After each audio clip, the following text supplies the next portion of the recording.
प्रभु यीशु मसीह के मधुर और मीठे नाम में आज दिनांक 5 अगस्त दिन मंगलवार को आप सब श्रोताओं का हम स्वागत करते हैं। आज के दिन के लिए जो वचन है वो लिया गया है यूहन्ना रचित सुसमाचार उसका 11 अध्याय 41 पद। तब उन्होंने उस पत्थर को हटाया। फिर यीशु ने आंखें उठाकर कहा, हे पिता, मैं तेरा धन्यवाद करता हूं कि तूने मेरी सुन ली है। प्रियो, आज के मनन के लिए शीर्षक है धन्यवाद की प्रार्थना। आराधना का एक समय होता है, स्तुति का भी एक समय होता है, प्रार्थना का भी समय होता है और उसी के साथ साथ धन्यवाद का भी समय होता है। एक मसीही का जीवन परमेश्वर के प्रति हर वक्त धन्यवादित होना चाहिए। परमेश्वर की कृतज्ञता से, उसके अनुग्रह से, उसकी दया के लिए एक मसीही हर वक्त प्रभु को धन्यवाद की बलिदान चढ़ाना चाहिए। हम देखते हैं कि यीशु मसीह जब लाजर के कब्र पे गए तो उन्होंने परमेश्वर को धन्यवाद दिया, यह कहते हुए कि हे पिता, मैं तेरा धन्यवाद करता हूं कि तू मेरी सुन ली है। धन्यवाद शब्द कृतज्ञता से भरे हृदय से निकलता है। इसका अर्थ है कि हम परमेश्वर को उसके किए हुए सब कार्यों के लिए धन्यवाद देते हैं।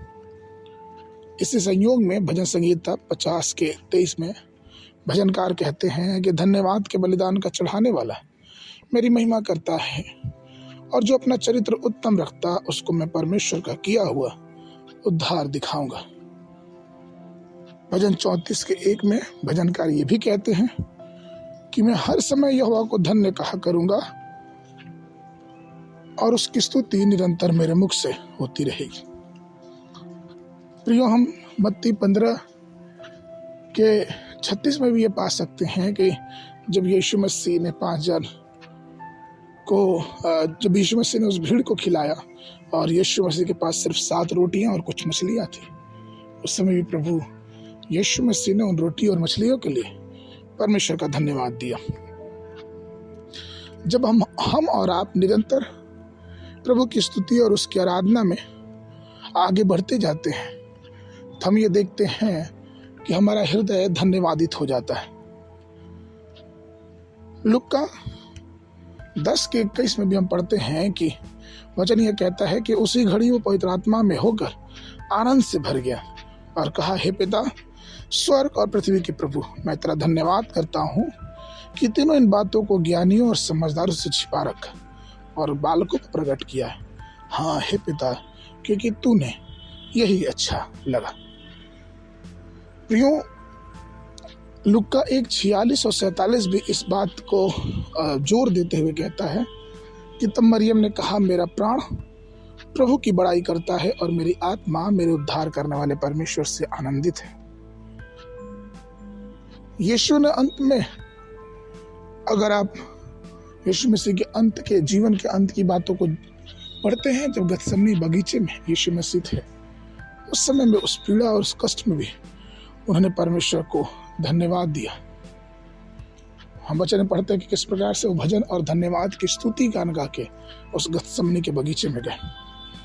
इसलिए पौलुस पहला थिस्सलुनियों उसके 5 के 18 में कहते हैं कि हर बात में धन्यवाद करो, क्योंकि तुम्हारे लिए प्रभु यीशु मसीह में परमेश्वर की यही इच्छा है। प्रेरितों के काम उसका 16 अध्याय 24 और 25 पद में भी देखते हैं कि पौलुस और सिलास उस बंदगृह में बंद थे। उनके हाथों में, उनके पैरों में सैकड़े कट ठोकी गई थी। वो जंजीर में थे, लेकिन फिर भी वहां पे भी धन्यवाद और स्तुति के भजन हो रहे थे। उसका प्रतिरूप ये हुआ कि पूरे बंदगृह हिल गया, उनके बंधन खुल गए, और सबसे बड़ी चीज कि वहां का दरोगा और उसका पूरा परिवार उद्धार के अनुभव में आने पाया और उनका जीवन बचाया गया। परमेश्वर के प्रिय लोगों, हमें और आपको ये जानना है कि धन्यवाद की प्रार्थना परमेश्वर को ग्रहण योग्य है। इसलिए उसकी स्तुति करें, उसको धन्यवाद दें, क्योंकि वो धन्यवाद के योग्य है। आगे के मनन के लिए इब्रानियों की पत्री उसका 13 अध्याय 15 पद। इसलिए हम उसके द्वारा स्तुति रूपी बलिदान अर्थात उन होठों का फल जो उसके नाम का अंगीकार करते हैं परमेश्वर के लिए सदा चढ़ाते रहे। बाइबल अध्ययन के लिए सुबह के समय भजन संगीता उसका 68 और 69 अध्याय। संध्या के समय रोमियो की पत्री उसका 8 अध्याय 1 पद से लेके 21 पद तक। परमेश्वर आप सबको आशीष देवे। आशीष।